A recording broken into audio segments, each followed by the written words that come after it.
Hello everyone, this is John Nicol here from PWSforums.com and UOWforums.com. I'm just going to give a quick rundown of last night's iMPACT show, giving my thoughts along the way. I'm going to start with the opening segment. Eric Bischoff walks into the ring with Immortal. Now, Immortal looks incredibly weak. At the moment, it's just the Hardys, Terry, Gunner, Murphy and Jeff Jarrett. TNA need to add people to this faction because at the moment, it looks incredibly weak when they're opposing people like Beer Money, AJ Styles, Anderson, Kurt Angle. Eric Bischoff then said that Terry, Gunner and Murphy, in which was the line of the night definitely, they went toe to toe with Beer Money and Scott Steiner, saying that they are the better athletes. That is a lie right there. Back to the backstage area where Ric Flair was shown walking to the ring. Now, at Against All Odds, Mike Tenay said Flair would be on iMPACT.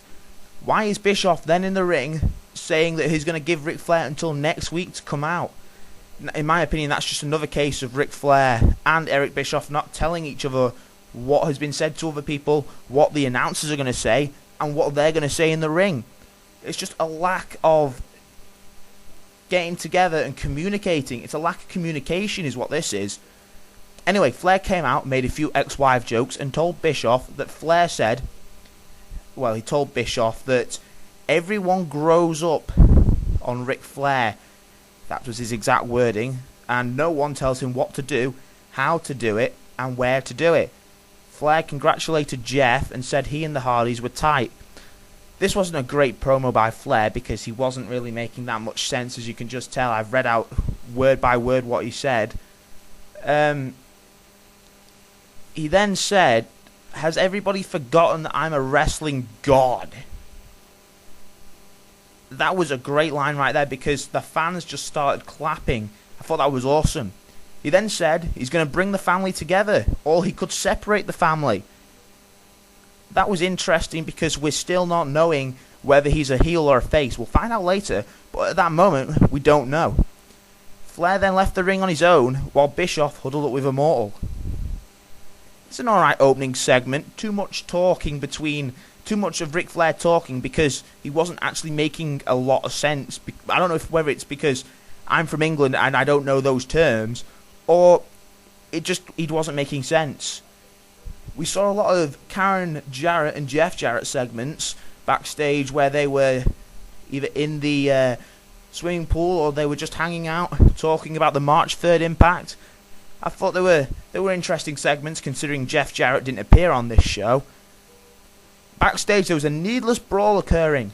I don't understand why people have got to fight all the time. I don't understand why TNA need to have this sense of there's something going on at every moment. This is crazy. When you're watching the show, it comes over as it's incredibly off-putting when there's people running around, jumping, and you cannot tell what's going on. The security ran in. About 10 million security guards ran in, split them up, and you could not see who was who. It was just a bunch of guys wearing black t-shirts and black trousers. They should be getting ready to fight in their matches, not going around fighting backstage. The first match of the night, and I'll just make a little side comment here, and that is last night I said on this very show that if you're a wrestling fan, you should watch this show because they've got a good lineup of matches here, such as Hernandez versus Douglas Williams. Now, that turns out to be a lie because on this show there was hardly any wrestling until the main event. Hernandez versus Doug Williams lasted a few minutes, and it ended with a dangerous border toss, and Hernandez won. One interesting thing about this match is that the focus seemed to be on the Beautiful People versus Sarita.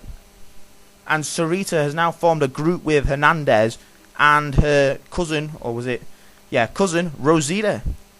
I thought that's a bit interesting because at the pay-per-view or last week, I can't remember which show, because we just get thrown a ton of information and we can't hardly take any of it in. But at one of the previous shows, Hernandez said that the Mexican people are taking over. It's interesting to see they've got a group, but I don't think many people like the idea of Sarita, Rosita, and Hernandez. Oh well. Bischoff was then backstage talking to the network, which reminded me of SmackDown in 2005 with that Paul McCannon guy.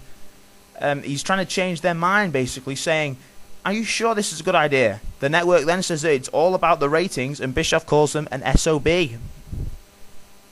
Pope was in the ring with a pig.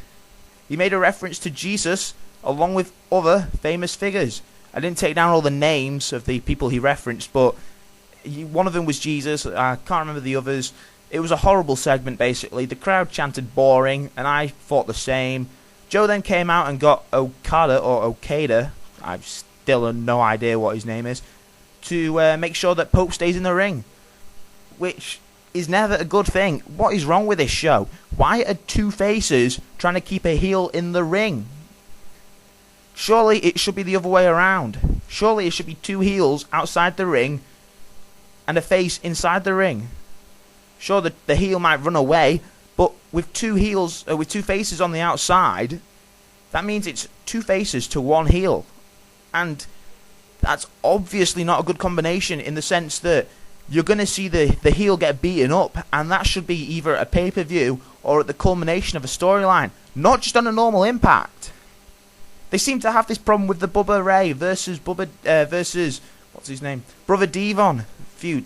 Why is it 3-on? Why?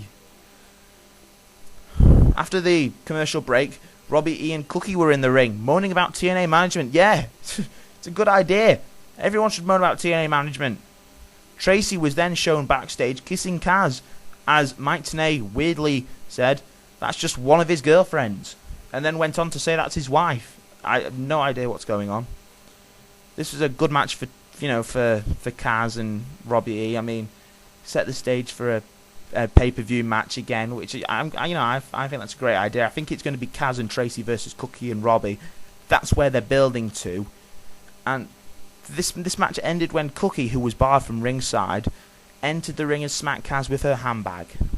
What? Why? Why was they? I'm just gonna ignore it. Anyway, moving on. Ric Flair iced Fortune backstage in a pointless but fun segment. I thought that was kind of funny, but it, pointless in the overview.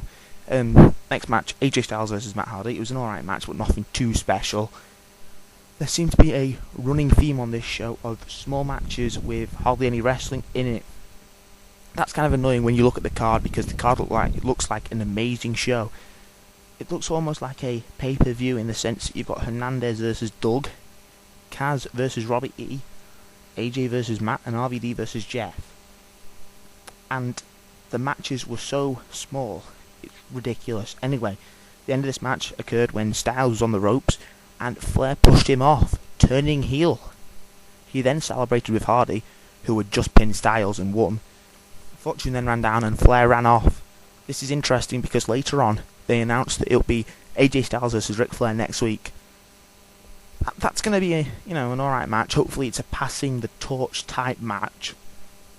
And it'll be interesting to see, if Flair does pass the torch. Backstage, Anderson wanted to speak to Bischoff. He said that he should get the title shot instead of RVD. I agree 100%, and it's ridiculous that TNA would point out something like this. Anderson screamed asshole over and over again, because Bischoff said the network doesn't like his swearing. Why? What is this? The network don't like Anderson swearing, so they've basically gone against Anderson's contract, and they're not going to give him a title shot. That's ridiculous. Anderson hit Bischoff with the mic check. I was just sat there thinking, right, okay, something needs to be done. There needs to be a follow through with this Anderson hitting the mic check on Bischoff. Bischoff either needs to take away Anderson's title shot or suspend him. We had a Divas tag bout next. Rita pinned Velvet. I honestly don't care. It's a boring feud.